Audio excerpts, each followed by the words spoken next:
അടിപൊളി പടമാണ്. Nice. പെപ്പറെ fighting ആയാലും അടിപൊളിയാണ്. പിന്നെ കടൽ സീനുകളായാലും നല്ല അടിപൊളിയായിട്ട് എടുത്തിട്ടുണ്ട്. VFX പക്ക, ഒരു രക്ഷയില്ല, നന്നായിട്ട് കണ്ടിരിക്കാനുണ്ട്. അടിപ്പടം എന്ന് പറഞ്ഞാൽ ഒരു രക്ഷയില്ല. അടി സെറ്റാണ്.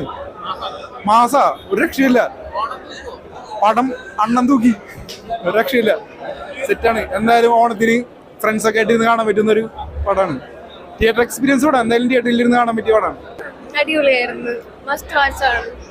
തിയേറ്ററിൽ തന്നെ കാണണം. അടിപൊളിയാണ്. എക്സ്പീരിയൻസ് ഒക്കെ സൂപ്പറാണ്. ഫുൾ ഇടിയാണ്. അടിപൊളി പടമാണ്. പെപ്പെ അടിപൊളിയാക്കി. ഫാമിലി എന്റർടൈനർ തന്നെയാണ്. ഇമോഷൻസ് ഉണ്ട്, അടിയുണ്ട്, എല്ലാം ഉണ്ട്. എല്ലാവരും പോയി കാണണം. എടുത്തു പറയാനുള്ളത് ആ ഒരു കടലിന്റെ ഭാഗങ്ങളൊക്കെ നന്നായിട്ട് ചിത്രീകരിച്ചിട്ടുണ്ട്. ഷാർക്കിന്റെ പോർഷൻസ് ഒക്കെ സൂപ്പർ ആയിട്ടുണ്ട്. അത് ഭയങ്കരമായിട്ട് എടുത്തു പറയേണ്ട ഒരു ഭാഗം തന്നെയാണ്. എടുത്തു പറയാനായിട്ട് എന്താ, ഫാമിലി പടമാണ്. ഫൈറ്റ് നമ്മൾ ഇതുവരെ കണ്ടിട്ടില്ലല്ലോ. ഈ ഷാർക്ക് ഫൈറ്റ്, കടൽ മാത്രമായിട്ടുള്ള ഒരു പടം, അങ്ങനത്തെ ഒരു സാധനം നമ്മൾ കണ്ടിട്ടില്ലല്ലോ. സോ ഇത് അങ്ങനത്തെ ഒരു എക്സ്പീരിയൻസ്. പെപ്പയുടെ ഇടി, നല്ല ആക്ഷൻ, പിന്നീട് നല്ല ആക്ഷനാണ്, നല്ല ക്യാമറ, ടെക്നീഷ്യൻ എല്ലാം നല്ല പടം. ഓടിക്കുന്നതാണ് തീർച്ചയായിട്ടും, അങ്ങനെയാണല്ലോ.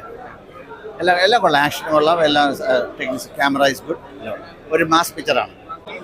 നല്ല പടം. നല്ല മേക്കിംഗ്, അടിപൊളി ചെയ്തിട്ടുണ്ട്. പെപ്പെ അടിപൊളി. ആക്ഷൻ പക്കായിട്ടുണ്ട്. മേക്കിംഗ് ആണെങ്കിലും അടിപൊളിയാണ്. സാംസീസിന്റെ മ്യൂസിക് ആണെങ്കിലും എടുത്തു പറയണ്ട.